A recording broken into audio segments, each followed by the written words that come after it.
Hello everyone, आप सभी का स्वागत है मित्रों छाया ट्यूटोरियल यूट्यूब चैनल पे। तो फ्रेंड, जैसा कि आप लोग देख रहे हैं हमारे चैनल पे, जैसा कि आप लोग कल के वीडियो में आप लोग देखे थे कि समानार्थी शब्द पढ़ाया गया, तो अब लघु उत्तरी का जो सेकेंड है वो स्टार्ट किया जाए आज के। तो जो पहला क्वेश्चन आपके स्क्रीन पे है कि वाचन दोषों को दूर करने की विधियाँ बताइए। तो वाचन दोष दूर करने की विधियाँ, पहला आवृत्ति, दूसरा आपका पुनरावृत्ति, तीसरा स्थान परिवर्तन, चौथा आपका अस्पष्टता, पांचवा आपका निवारण। प्रश्न दूसरा आपका है कि क्रिया विशेषण किसे कहते हैं। तो क्रिया की विशेषता प्रकट करने वाले शब्दों को क्रिया विशेषण कहते हैं। जैसे कि राजन दिन भर लिखता है, मतलब कि जो लिखना है वो क्रिया आपका है। और मतलब राजन, जैसे कि आपका मतलब उसकी विशेषता है कि वो दिन भर लिखता है, तो दिन भर जो है ये इसकी विशेषण है और लिखना क्रिया है। दूसरा, राजन राधा से तेज दौड़ता है। तो जो राजन है वो राधा से तेज दौड़ता है। दौड़ना आपका क्रिया है, लेकिन उसकी विशेषता है कि वह राधा से तेज दौड़ता है। ये आपका क्रिया विशेषण है। प्रश्न तीसरा आपका है, वचन किसे कहते हैं। तो वचन हिंदी व्याकरण में शब्द के लिए रूप से किसी वस्तु के एक या अनेक होने का ज्ञान होता है, उसे वचन कहते हैं। जैसे एक या दो वस्तुओं का ज्ञान जब बोध होता है तो उसे वचन कहते हैं। प्रश्न चौथा आपका है, वचन के प्रकार। तो आपके हिंदी में वचन दो प्रकार के होते हैं, पहला आपका एक वचन, दूसरा आपका बहुवचन। तो एक वचन किसे कहते हैं, वे शब्द जिस रूप में एक ही वस्तु का व्यक्ति बोध कर सके उसे एक वचन कहते हैं। जैसे लड़का, औरत, मोर, बाघ आदि।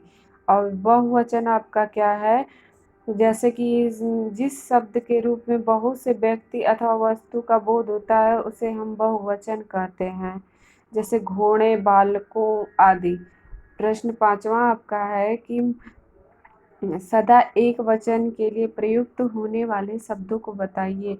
तो जैसे आकाश, वर्षा, सत्य, झूठ, पानी, सहायता आदि। और प्रश्न छठवां आपका है कि निम्न का समास बताइए। जैसे यथाशक्ति, हिंसा, अहिंसा, तीसरा पीताम्बर, चौथा चौराहा, पांचवा सत्याग्रह। तो जो आपका पहला है यथाशक्ति, ये आपका व्ययी भाव समास होगा। हिंसा, अहिंसा आपका द्वंद्व समास होगा जिसमें हिंसा, अहिंसा। तीसरा आपका कर्मधारय समास होगा, पीताम्बर,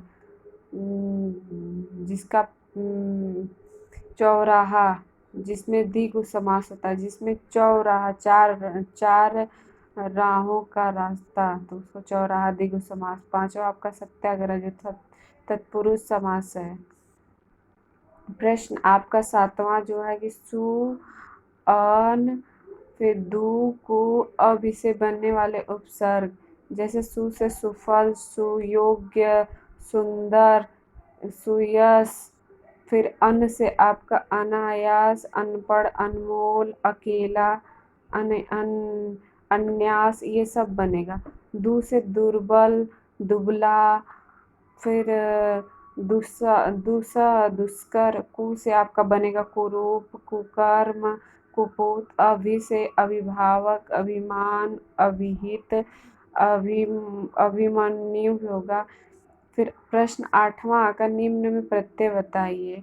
तो उत्तर होगा योगी, गमन, साधु, लिखावट, लगान, बुढ़ापा। तो योगी में ई प्रत्यय आपका हो जाएगा, गमन में अन हो जाएगा प्रत्यय आपका, फिर साधु में आपका उ प्रत्यय हो जाएगा, लिखावट में आपका आवट प्रत्यय हो जाएगा, लगान में आन प्रत्यय हो जाएगा आपका, बुढ़ापा में आपा प्रत्यय हो जाएगा। प्रश्न 9 आपका है, भाषाई कौशल बताइए।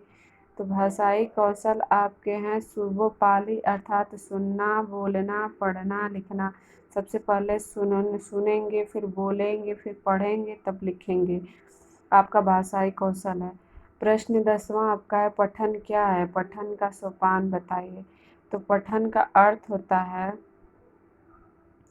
पठन का जो सोपान आपका है, पठन का अर्थ जोर से पढ़ना या मौन रूप से पढ़ना है, जिससे मुद्रित सामग्री का अर्थ भाव समझ में आना चाहिए। और पठन के सोपान आपके 3 होते हैं। पहला मुद्रित प्रतीकों की पहचान, दूसरा अर्थ ग्रहण, तीसरा अर्थ ग्रहण का उपयोग।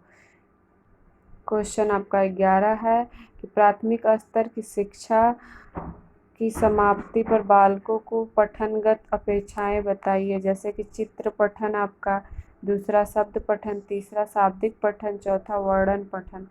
प्रश्न 12 आपका क्या है? उच्च प्राथमिक स्तर की शिक्षा की समाप्ति पर बालकों से पठनगत अपेक्षाएं बताइए।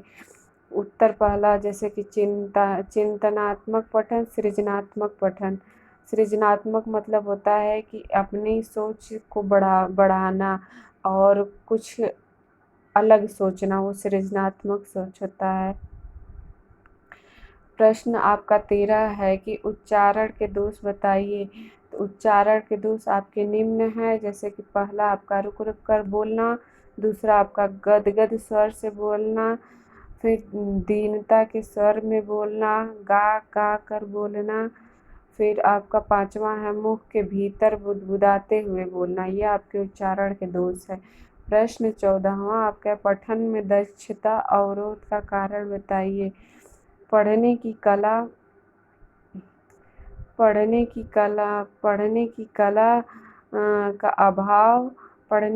का अभाव होगा। फिर आपका होगा पठन में रुचि का अभाव, फिर चिंतन का अभाव हो सकता है, मन की एकाग्रता का अभाव भी हो सकता है, दृष्टि दोष का होना भी आपका अभाव हो सकता है। स्वतंत्र अभिव्यक्ति का क्या आशय है? तो स्वतंत्र अभिव्यक्ति का आशय है लिखित तथा मौखिक दोनों अभिव्यक्तियों से है स्वतंत्र अभिव्यक्ति का आशय। प्रश्न 16 आपका है कि हिंदी भाषा शिक्षक किन किन उद्देश्यों को ध्यान में रखकर पठन अभिवृद्धि का विकास करता है? तो हिंदी भाषा के जो शिक्षक हैं वो पहले में बालकों में पढ़ने के प्रति आनंद के भाव का विकास करना, दूसरा आपको बालकों को सृजनात्मक की ओर प्रेरित करना और बालकों को पढ़ने के लिए प्रोत्साहित करना। प्रश्न 17वां आपका है स्क्रीन पे कि परिवेशी विषयों पर चर्चा से लाभ बताइए। तो परिवेशी विषयों पर चर्चा द्वारा बालकों के ज्ञान में वृद्धि की जा सकती है और परिवेशी चर्चा से बालकों की जिज्ञासाओं को बढ़ाया जा सकता है और उनके अंदर जिज्ञासा उत्पन्न की जा सकती है और भाषाई कौशल का विकास किया जाता है और परिवेशी चर्चा से उन्हें किसी चीज़ के बारे में जानकारी दे सकते हैं जिसके बारे में उनके पास जानकारी ना हो। क्वेश्चन आपका है कि लिपि की परिभाषा बताइए। तो जिस रूप में वर्ण अक्षर लिखा जाता है लिपि कहलाता है। हम सभी अपने विचारों के आदान प्रदान की स्थायित्व प्रदान करने के लिए दूसरे लोगों के लाभ पहुंचाने के लिए ध्वनियों का कुछ चिन्ह बना लिए। इस ध्वनि को चिन्हों की ही लिपि कहते हैं। देवनागरी लिपि क्या है? तो देवनागरी लिपि आपकी विभिन्न देशों की भाषा तथा लिपि भिन्न भिन्न हुआ करती है। हिंदी हमारी कागजी राष्ट्रभाषा है और इसकी लिपि देवनागरी लिपि कहलाती है, अर्थात हिंदी भाषा जिस लिपि में लिखी जाती है उसका नाम देवनागरी लिपि है। मात्रा किसे कहते हैं स्पष्ट करें। तो मात्रा आपके निम्न है, जैसे व्यंजनों में विभिन्न उच्चारणों के लिए उनके साथ स्वर जोड़े जाते हैं, उस समय स्वर के बदलते हुए रूप को मात्रा कहते हैं। जैसे प्रत्येक स्वर की मात्रा इस प्रकार है, जैसे स्वर आ ई, बड़ी ई, छोटा ऊ, बड़ा ऊ, री ए ऐ, बड़े ऐ, ओ औ। तो आपका आ का ये मात्रा हो जाएगा, छोटी ई का इधर का मात्रा होगा, बड़े ई का इधर का मात्रा हो जाएगा, छोटा ऊ का ये मात्रा, बड़ा ऊ का ये मात्रा, री का ये मात्रा है, आय का ये मात्रा आपका है, ओ का ये मात्रा, औ का ये मात्रा। फिर आपका नेक्स्ट क्वेश्चन है व्यंजन से आप क्या समझते हैं? तो व्यंजन से जिन वर्णों के उच्चारण में स्वरों की सहायता के बिना नहीं बोला जा सकता वे वर्ण व्यंजन कहलाते हैं। हिंदी वर्णमाला में कुल आपके 33 व्यंजन हैं। प्रश्न 5वां आपका है कि व्यंजन के लेख भेद को स्पष्ट करें। तो व्यंजन को 2 प्रकार से लिखा जाता है। लिखने का ढंग इस प्रकार है, जैसे कि खड़ी पाई के साथ, दूसरा आपका बिना खड़ी पाई के साथ आपके व्यंजन को लिखा जा सकता है। जैसे कि आप देख रहे हैं कि यहाँ छ, ट, ड, ड़, द, र बिना खड़ी पाई के लिखे जाने वाले व्यंजन हैं ये। उपरोक्त को छोड़कर शेष सभी जैसे क, ख, ग, घ बिना खड़ी पाई के लिखे जाते हैं, अतः इन्हें बिना खड़ी पाई के लिखे जाने वाले व्यंजन कहते हैं। प्रश्न आपका 6वां है कि रेफ, रकार तथा हकार से आप क्या समझते हैं? उदाहरण बताइए। तो रेफ, रकार इसका प्रतीक ये होता है, ऐसे करके बनता है, ये रेफ रकार है। जब किसी वर्ण पर ऐसे प्रतीक होता है तो हम उसे रेफ पढ़ते हैं। वास्तव में किसी शब्द में आधार र के पीछे कोई व्यंजन रहने पर र व्यंजन के ऊपर रेफ का रूप लेता है, जैसे कर्म, धर्म, मर्म आदि। और रकार क्या आपका होता है? तो रकार व्यंजन से संयुक्त रकार वर्ण के नीचे इस रूप में लिखा जाता है।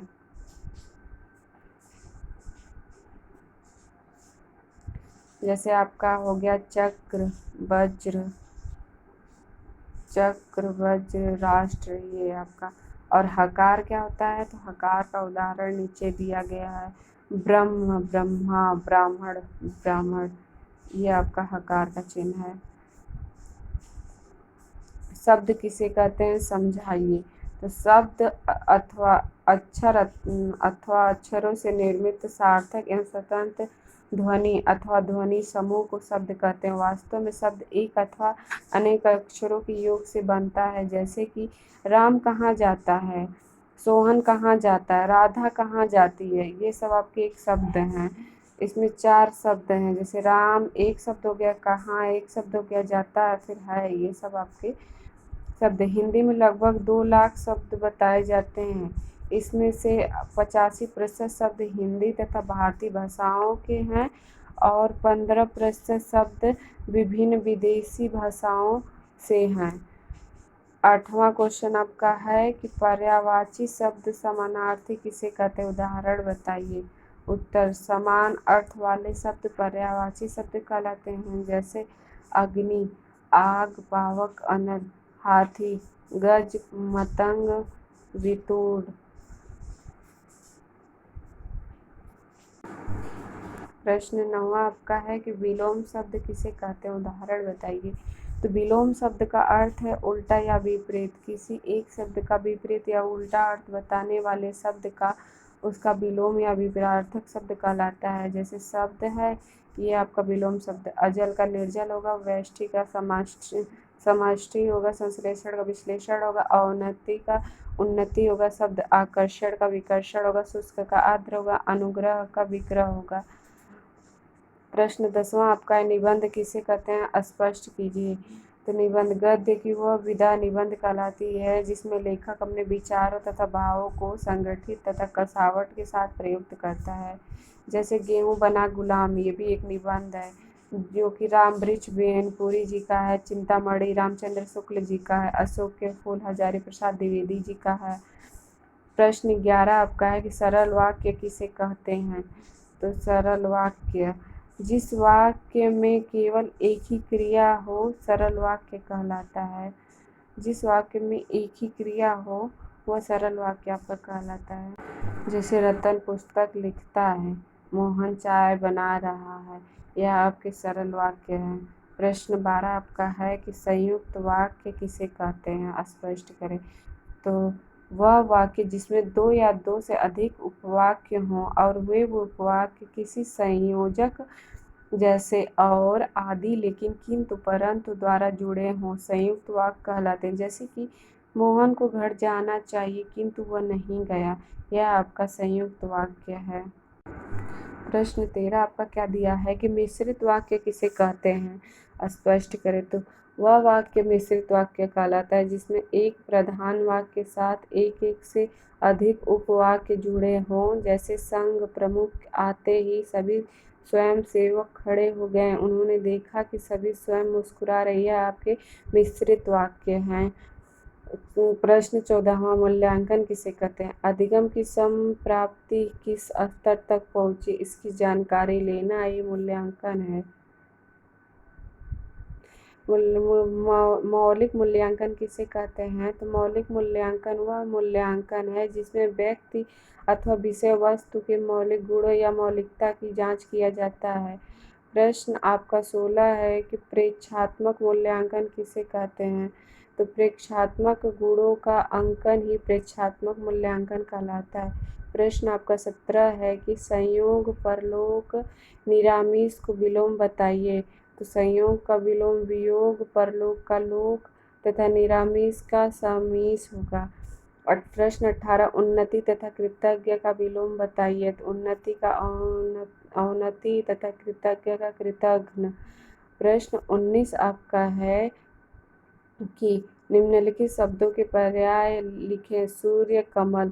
तो सूर्य का पर्यायवाची दिनकर होता है, दिवाकर होता है, भास्कर होता है। कमल का आपका अम्बुज, सरोज, सरसीज होता है। प्रश्न 20 आपका है कि अनौपचारिक शिक्षा केंद्र है। तो घर आपका अनौपचारिक शिक्षा है जिसमें कि कोई टाइम, कोई समय बाधित नहीं होता। वो आपका अनौपचारिक शिक्षा केंद्र होता है जिसमें आप किसी भी टाइम सीख सकते हैं। प्रश्न आपका 21 है कि देशज शब्द किसे कहते हैं? उदाहरण सहित बताइए। तो वह शब्द जिसकी उत्पत्ति अज्ञात है, यानी हमको यह ज्ञात नहीं कि वे शब्द किस भाषा से लिया गया है, वो आपके देशज शब्द कहलाते हैं। उदाहरण में जैसे ठेस, लोटा, खिड़की, डिब्बा आदि ये सब देशज शब्द है। प्रश्न 22 आपका है तद्भव शब्द किसे कहते हैं? उदाहरण सहित बताइए।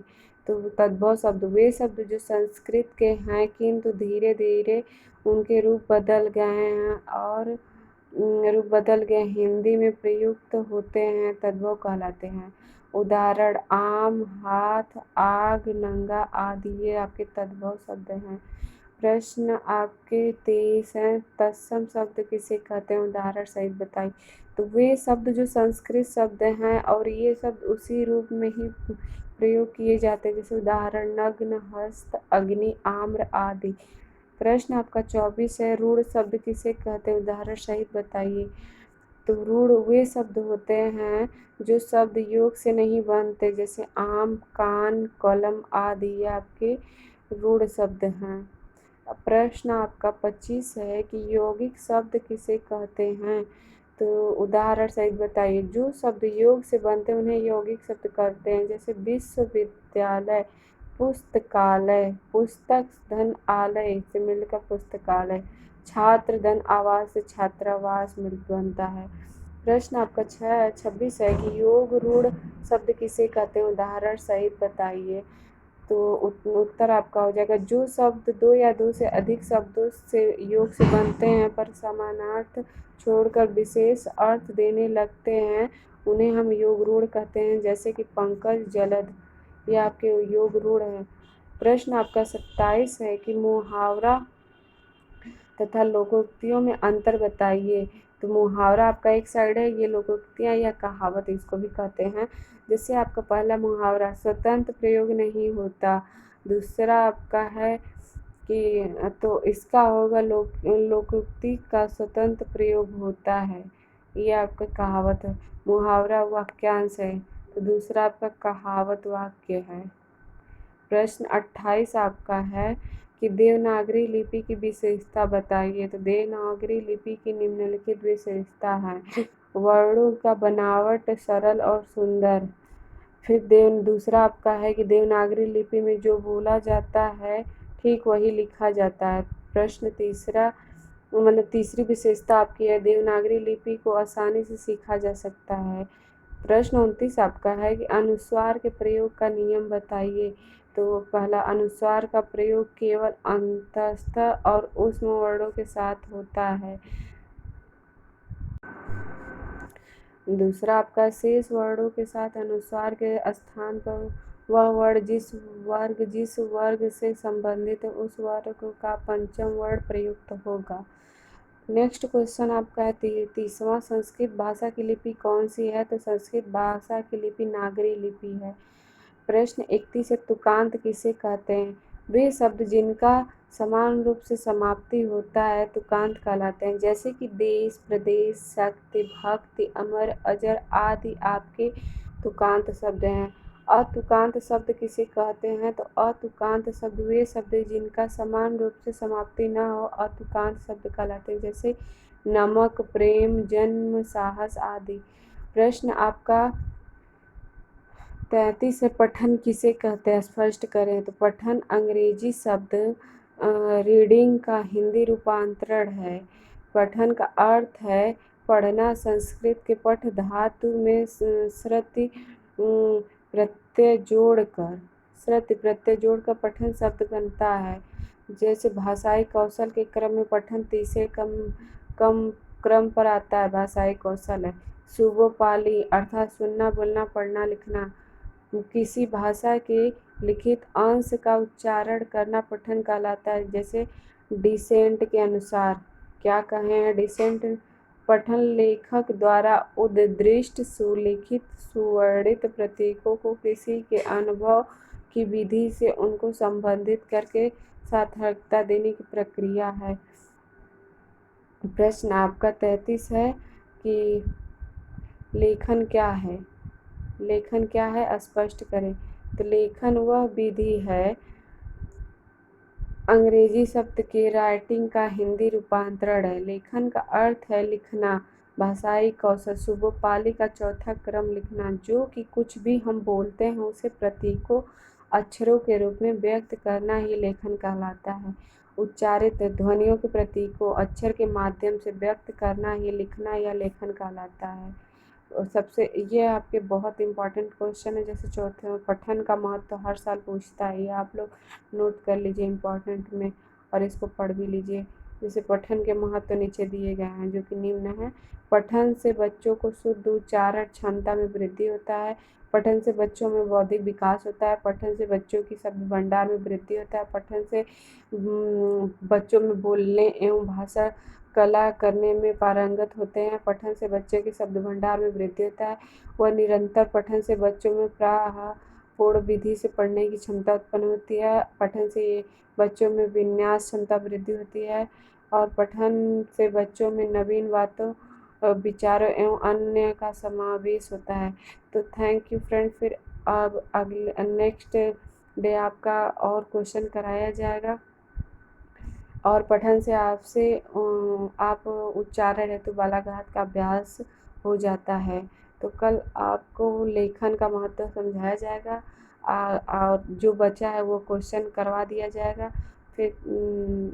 फिर आपका अगला कंप्यूटर, ये हिंदी ख़त्म कर दिया जाएगा तो फिर अगला कंप्यूटर पेपर आपका पढ़ाया जाएगा। फिर ये राजन जब सीरीज ख़त्म कर देंगे तो पवन सीरीज शुरू कर देंगे।